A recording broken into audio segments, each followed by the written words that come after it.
Bavilo ťa fotenie odjak živa, čo si chcel robiť ako mladší? Keď som bol malý, nikdy som sa o to nejak nezaujímal. Riešil si niekedy psychické problémy, určite by som sa poradil s nejakým odborníkom. Jaký je tvoj príbeh? Čo ťa viedlo, alebo čo ťa možno vedie, aby som potom vedel napríklad zabezpečiť nejakú tú budúcu rodinu? Už z YouTube zarábaš. Čo by si povedal? Zarábam alebo nie?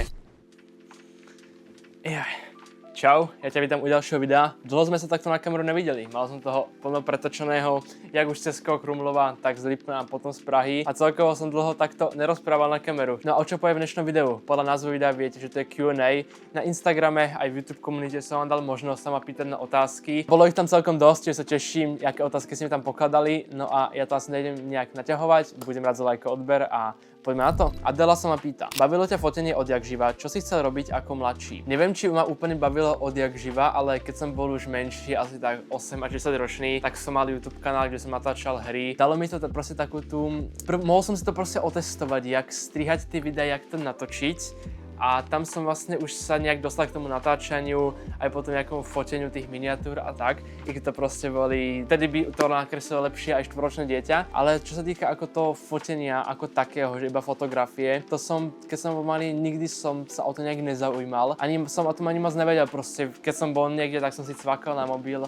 Ale že by som sa o to zaujímal, nejakú kompozíciu, nejaké nasvietenie, alebo aké fotiaky existujú, tak moc nie. I keď pravda, že som mal jeden foťák, keď som bol malý, asi v 8 rokoch som dostal na Vianoce taký Nikon foťák a ten tu mám doteraz, dávam tu potom nejaký b-roll, jak to vyzerám. Ale k foteniu som sa dostal viac menej až potom teraz, asi pred 2 rokmi som začal fotiť, alebo pred rokom a pol a odtedy proste to držím aktívne a každý deň sa snažím zlepšovať a mega ma to baví a celkom som rád, že som na to neprišiel skôr a nezačal skôr, pretože som mohol byť teraz inde. Ale teraz zase si hovorím, že všetko je tak, jak mám byť a som presne tam, kde mám byť. Čo študuješ za odbor? Tak študujem grafický dizajn digitálnych médií, 4-ročné štúdium a viac menej to je grafika a potom tam v 3. ročníku bude aj strih, web stránky, programovanie. Neviem, čo by som k tomu vec povedal, som v 1. ročníku. Uvidíme, zatiaľ ma to dosť baví, ale uvidíme, čo bude do 4. ročníka. Ale sa už teším potom, keď tam budem strih videí. Teraz vlastne preberáme nejaké už tú vektorovú grafiku a postupne sa už prepracovávame k tomu filmu a tej animácii. Ale jo, študujem grafický dizajn digitálnych médií. Keď tvoríš na sociálne siete? Keď to budeme brať aktívne, tak to je od roku 2024 od septembra, vtedy som vlastne vydal svoje prvé video.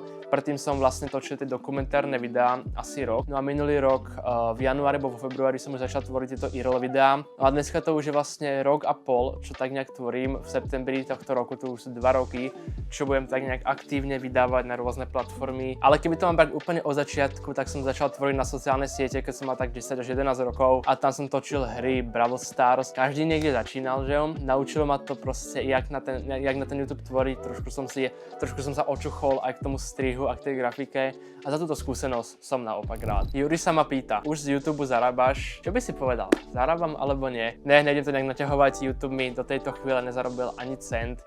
Nemám tam ešte zapnuté to speňažďovanie, ešte mi chýba pár hodín sledovanosti, aby som mohol odomknúť prvú kategóriu a to budú tie členstva, ale nejak asi potom ani nejak netúžim. Proste nehnám sa za tým, keď to príde, tak to príde, budem za to rád, ale robím to hlavne, pretože ma to baví a tie peniaze potom mi bude nejaký bonus v aktuálnej chvíli. Čiže nie je to nejaký môj primárny cieľ, že jo, teraz sa proste hnám za tým, aby som mal čím skôr tie členstva mohol zapnúť a potom z toho zarábať nejaké peniaze, tak nie je to fakt môj primárny cieľ. A nezameriavam sa na to, že sa týka fotografie a týchto side projektov mimo YouTube, tak áno, to mi samozrejme niečo už zarába, ale bola otázka k YouTube a YouTube do tejto chvíle nezarobil ani cent. Ako dlho behávaš? Ďakujem za túto otázku, kámo, som rád, že sa na to niekto pýta. Moja bežecká história je teda veľmi pestrá, ja som si v roku 2024 povedal, že v lete každý deň chcem ubehnúť aspoň proste 15 minút nejakého súvislého behu alebo 2-3 km proste každý deň ísť ráno, keď sa prebudím, behať. Nebudem nejak proste hrodiť to tempo alebo čas, ale proste začať behať. No a tam som sa k tomu nejak dostal a fakt som to držal asi mesiac a pol. Som každé ráno chodil behať, keď som proste cítil, že je to fajn, nie som nejak extra unavený alebo sa snažil počúvať viac o svoje telo, tak som šiel ráno behať. No a to mi vybudovalo takú tú základnú kapacitu. Tu vytrvalosť mi to základnú vybudovalo. kg, aby som potom práve mohol navyšovať na tie 5 km behy napríklad. No a potom v novembri som už začal behávať tých 7 až 8 km, to bolo nejaké moje maximum. No a takto som behával. Ja si pamätám, že na začiatku som behal okolo 7-8 km raz do týždňa iba, že som mal proste jeden beh v týždni. Na to jar, na to leto, tam som začal proste už behávať 3-krát týždenne a teraz už proste mám dosť veľké objemy, okolo 30-40 km. Plánujem teraz behať, ale o tom si povieme tak niekedy inokedy. Ale rozkesal som sa tu u toho dosť, pokračujeme na ďalšiu otázku. Riešil si niekedy psychické problémy, možno víc osobní, keď nemusíš odpovedať. Pokúsim sa ti na to nejak odpovedať, ale ako také fakt, že psychické problémy alebo nejaké depky som nikdy neriešil a som za to rád, že proste som to ani nemusel riešiť a jediné, čo asi k tomu môžem povedať, že keď ich niekto rieši, tak by som to neriešil sám a poradil sa keď tak s nejakým takým rodičom, kamarátom alebo prípadne nejakým odborníkom, ale určite by som sa v tom netopil sám, pretože to je za mňa. Nehovorím z vlastnej skúsenosti, nikdy som to nezažil, možno tu hovorím blbosti, ale tak nejak to vnímam, že za mňa riešiť to sám je to najťažšie, čo môžete v tej chvíli urobiť a určite by som sa poradil s nejakým odborníkom. Aké plány máš na leto? Tak ďakujem, že sa pýtaš, pretože plány na leto mám veľké. Chcel by som čo najviac testovať, máme v pláne jeden letecký trip, kam by sme chceli ísť leteckým a potom ešte chcem ísť do Prahy za Davidom Lu na Energy Run, čo som už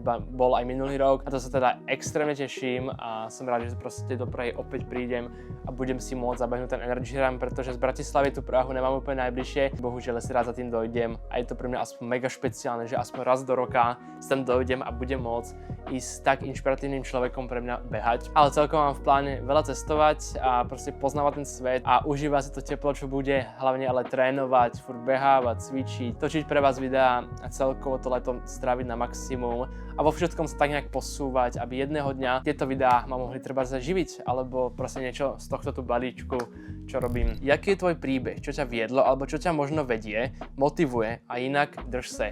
Ďakujem, kámo, aj ty sa drž, takto ťa pozdravujem. Máš veľmi dobrú otázku, čo ma vedie alebo čo ma motivuje a celkovo aký je môj príbeh. Je niečo, o čom by som chcel urobiť separátne video, celkovo zhrnúť tú moju cestu od začiatku až do súčasnosti, čo sa na tej ceste stalo, aké tam boli fuck upy alebo aké tam boli naopak výhry a o tomto by som chcel natočiť samostatné video, celkovo o tom mojom príbehu, jak sa to vyvíjalo od začiatku až potom do súčasnosti, ale keby som ti mal odpovedať na to, čo ma motivuje alebo čo ma vedie, tak je to určite to, že jedného dňa sa môžem proste živiť tým, čo ma baví a nemusím proste byť zamestnaný pod niekým, čo ma bude každý deň kontrolovať, ale proste byť pánom svojho času a proste strojcom svojho šťastia a živiť sa niečím, čo ma baví a bude ma to baviť do konca života a bude to dobre finančne ohodnotené, aby som potom vedel napríklad zabezpečiť nejakú tú budúcu rodinu, ale to už je zase moc do budúcnosti. Toto je jeden bod, potom druhý bod je, že by som chcel proste mať takú tú finančnú slobodu, že keď proste budem chcieť niekam vycestovať, tak proste budem môcť vycestovať, nebudem musieť čakať, až mi príde výplata. Poviem si, že teraz letím do Portugalska, tak letím do Portugalska